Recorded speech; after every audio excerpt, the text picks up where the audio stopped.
사랑합니다.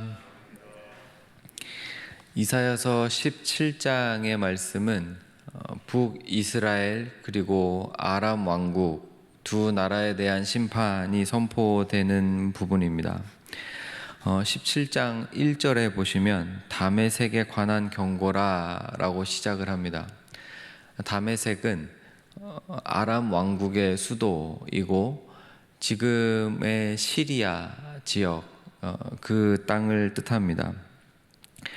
그러니까 남유다 아하스 왕 때 북이스라엘이랑 그리고 아람 왕국이 연합을 해가지고 형제인 남유다를 침공했었죠. 사실 이때 이 사건 자체를 하나님께서 당연히 기뻐하시지 않았습니다. 이 연합군이 오히려 전쟁에서 승리하기는커녕 완전히 패배하고, 그리고 이 일을 빌미로 이 아람 왕국이 아수르한테 이제 멸망을 당하게 됩니다. 사실상 이 전쟁에서 패하고 빌미를 내어주게 되고, 그리고 이제 그 당시 고대 근동의 패자로 떠오르던 아수르에게 아람 왕국이 멸망을 당하죠. 그 직전에 이제 이사야 선지자를 통해서 하나님께서 경고의 말씀을 주시는데 17장 1절에 보라, 다메섹이 장차 성읍을 이루지 못하고 무너진 무더기가 될 것이다 하면서 아람 왕국에 대한 선포로 시작을 합니다.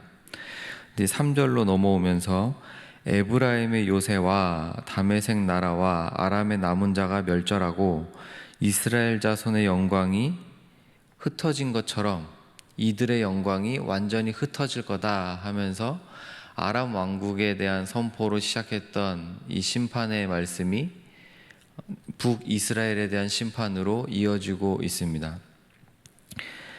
그 하나님의 심판이 얼마나 무섭고 그리고 얼마나 철저한지 세 가지의 비유를 들어서 너네가 이렇게 될 것이다, 너네가 이렇게 멸망당할 것이다 라고 경고를 하십니다. 4절에 보시면 그날에 야곱의 영광이 쇠하고, 마치 그 모습이 어떤 거냐면 살찐 몸이 파리해지듯이, 건장한 몸을 가졌던 이 사람이 어떤 큰 일을 당하고 질병에 걸려서 또는 부상을 당해서 음식을 먹지 못해서 어떤 이유에진지 간에 이 건장했던 사람이 누가 봐도 파리해졌다라고 말을 할 만큼 그렇게 심판을 당하게 될 것이다 라고 비유를 해주시고, 그 다음에 5절에 추수하는 자가 곡식을 거두어 뒤에 그의 손으로 이삭을 벤 것 같아서, 그러니까 추수가 완전히 끝난 논과 밭처럼 남은 게 없게 해주겠다라는 말씀입니다. 그리고 6절 보시면 감람나무를 흔들 때 가장 높은 가지 꼭대기 과일 한두 개 남기고 니네가 다 따는 것처럼 아람 왕국과 북이스라엘이 그렇게 심판을 받을 거다라고 세 번에 걸쳐서 세 가지 비유를 통해 경고해 주고 계십니다. 하나님이 심판을 하신다는 것은 언제나 사람을 두렵게 합니다. 저희는 두려움이라는 감정, 그리고 또는 그 공포라는 감정, 이와 같은 것들을 느낄 때 하나님의 뜻이 아니다라고 생각하는 경향이 있는 것 같아요. 하나님은 언제나 사랑의 하나님이시고 평안과 평화의 하나님이시고, 하나님의 나라는 샬롬을 이루는 곳이니까 하나님의 백성들은 언제나 평안과 평탄하고 어떤 이런 상황, 이런 감정들을 누리는 것이 하나님의 뜻이고, 언제나 하나님의 뜻이고, 반대로 공포라든지 두려움이라든지 이러한 감정이나 상황은 하나님의 뜻이 아니다라고 생각을 하는 경우가 있는 것 같습니다. 그러나 그렇지는 않습니다. 하나님의 뜻은 언제나 우리의 평안과 샬롬이 맞지만, 동시에 하나님께서는 죄와 악을 멸하시고 벌하시며 그 가운데 우리가 겪을 수 있는 두려움과 공포와 때로는 시련과 고난을 허락하시는 분이십니다. 그래서 이 말씀은 분명히 무서운 말씀이고 두려워 떨어야 되는 말씀이고 장차 얼마 지나지 않아서 내 삶에 이루어지는 분명한 하나님의 두려운 말씀이지만, 그래서 오히려 더 두려워하는 것이 맞고, 그리고 그런 두려움과 때로는 공포와 정말 어떻게 해야 될 바를 알지 못하는 그러한 삶의 바닥까지 떨어지는 그러한 경험들이 우리의 눈을 열어줄 때가 있습니다. 그래서 맨 마지막 비유가 감람나무, 니네가 올리브 나무인데, 올리브 수확할 때 큰 나무, 긴 막대기로 치고 올라가서 흔들고 막 이러면서 그 올리브 나무 열매들을 딸 때 그래도 맨 위에 몇 개는 남겨두지 않냐, 가난한 자들이 마지막에 흔들어서 먹으라고, 날아가는 새들이 그거 한두 개 먹으라고 니네 남겨두지 않냐. 그것처럼 하나님의 심판은 언제나 정말 무섭고 두렵게 진행이 되지만 동시에 남은 자를 남겨두시는 심판입니다. 그리고 그러한 일들을 통해서 7절에 보시면, 그날에 사람이 자기를 지으신 이를 바라보기 시작합니다. 드디어 그렇게 무섭고 두려운 일들이 벌어진 뒤에야 사람들이 눈을 들어서 이스라엘의 거룩하신 이를 보기 시작하고, 8절에 드디어 자기 손으로 만든 제단과 우상들을 보지 않기 시작합니다.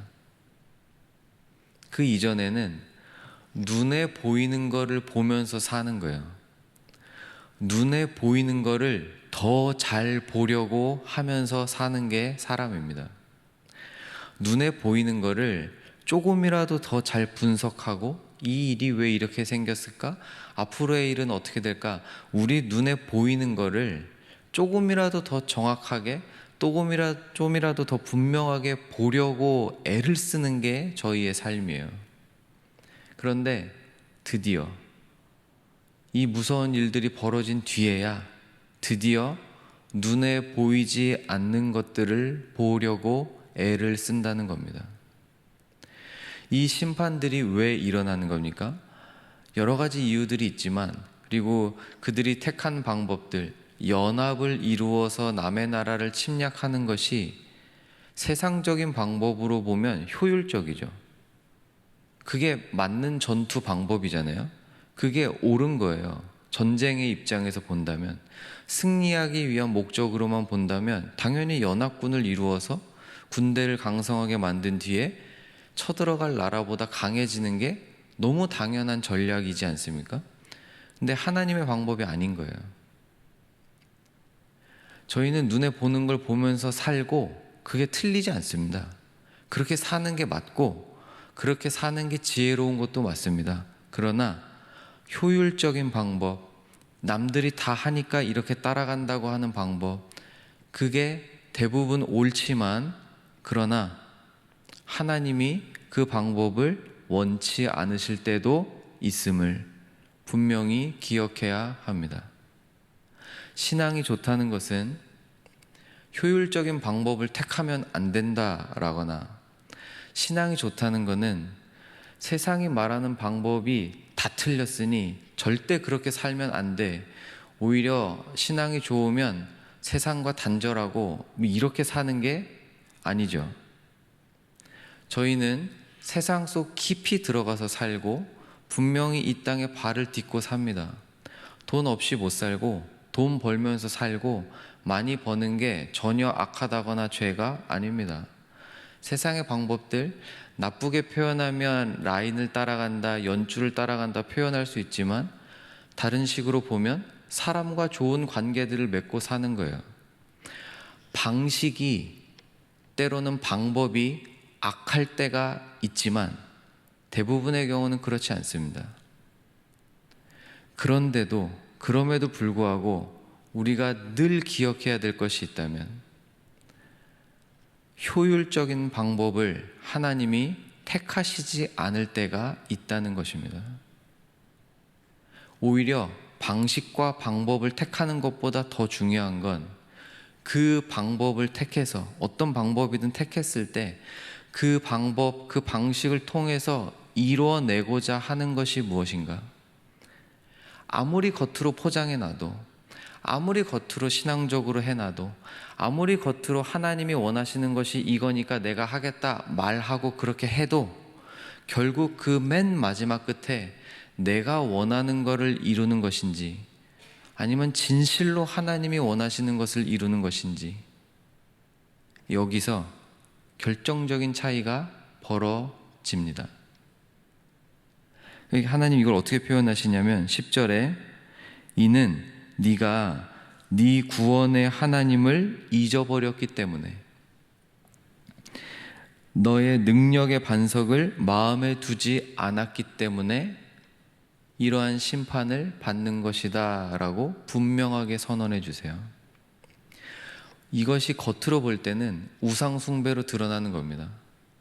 하나의 신만 섬기기보다는 저 강대한 제국들이 섬기는 저 신도 우리가 섬겨놓자. 하나님을 버리지 않아요. 여전히 교회 생활, 종교 생활, 헌금, 봉사, 제사 다 드리고 절기 다 지킵니다. 그런데 저 강대한 제국, 저 부자 나라들, 저 부자 사람들이 섬기는 저 신도 갖다 놓자. 효율적이죠. 눈에 보이는 거 잘 분석해서 그렇게 따라가는 겁니다. 그러나 하나님이 원하시는 방식이 아니에요. 저희가 이 세상을 살아가면서 많은 경우 신앙이 있는 자와 없는 자의 삶의 방식은 비슷합니다. 그러나 결정적인 순간에 하나님이 그 방식을 택하시지 않을 때가 있어요. 그리고 하나 더 들어가서 어떤 일을 하건 어떤 삶을 살건 그 맨 마지막 끝에, 정말 마지막 끝에 모든 것을 다 벗겨냈을 때 정말 그 마지막에 가서 내가 원하는 것을 이루어내는 내 욕망을 성취하는 삶인지 아니면 진실로 살아 역사하시는 그 하나님, 나의 인생의 주인 되신 그 주님을 따라가는 삶인지 드러나게 될 것입니다. 하나님께서 이거를 앞에 두시고 중심을 보시는 그 하나님이 미리미리 깎아내시는 거예요. 너 네 마음에 지금 하나님이 없구나. 너 마음에 예수 그리스도의 십자가가 희미해져 가는구나.